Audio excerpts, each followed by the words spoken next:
చెప్తాను. పరమానందయ్య గారు శిష్యులు ఎంతమంది ఉన్నారు?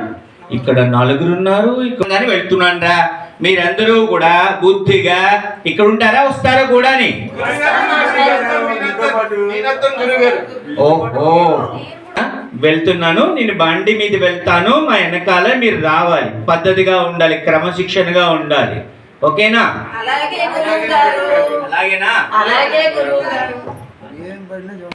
బొహం బొహం బొం బొహం బొహం బొం బొహం బొహం బొం బొహం బొహం బొం బొహం బొహం బొం బొహం బొహం బొం బొహం బొహం బొం బొహం బొహం బొం బొహం బొహం బొం బొహం బొహం బొం బొహం బొహం బొం. ఏదో పడిపోయింది. గురువు గారితో కాదు, మీరు మాట్లాడుకోవాలి కదా.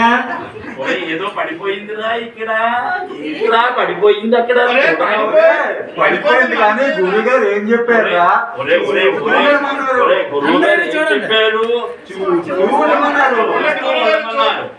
మాట చెప్పారు కదరా గురువు గారు, పద్ధతిగా ఉండమన్నారుగా. ఇక్కడ మరచెంబు ఉండాలి తాగడానికి, మంచినీళ్ళది ఏమైందిరా? గురువు గారు, మీరు జాగ్రత్తగా చూస్తూ ఉండమన్నారు కదా, పడిపోయింది, మేము చూస్తూ ఉన్నాం గురువు గారు. అరే ఇది ఎక్కడ అన్యాయమో చూస్తూ ఉండమంటే మీతో పడి చావలేకపోతున్నాను. ఏదన్నా బహం బహం బహం బహం బహం బహం బహం బహం బహం బహం బహం బహం బహం బహం బహం.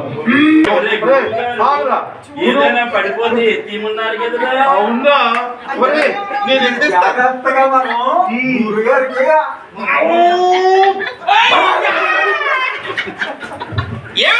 ఎంత పని చేశారా బడుతాయిలు. సరే, ఇది కథ ప్రక్రియలో దీన్ని చక్కగా అన్నమాట. సో ఇందులోనే భాగంగా మైక్ ప్లీజ్ పాట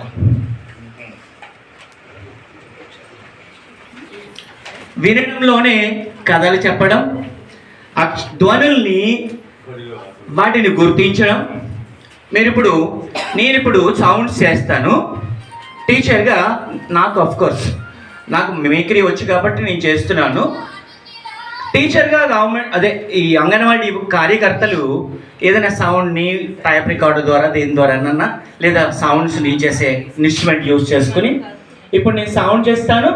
ఆ సౌండ్ దేనికి సంబంధించి చెప్పాలి.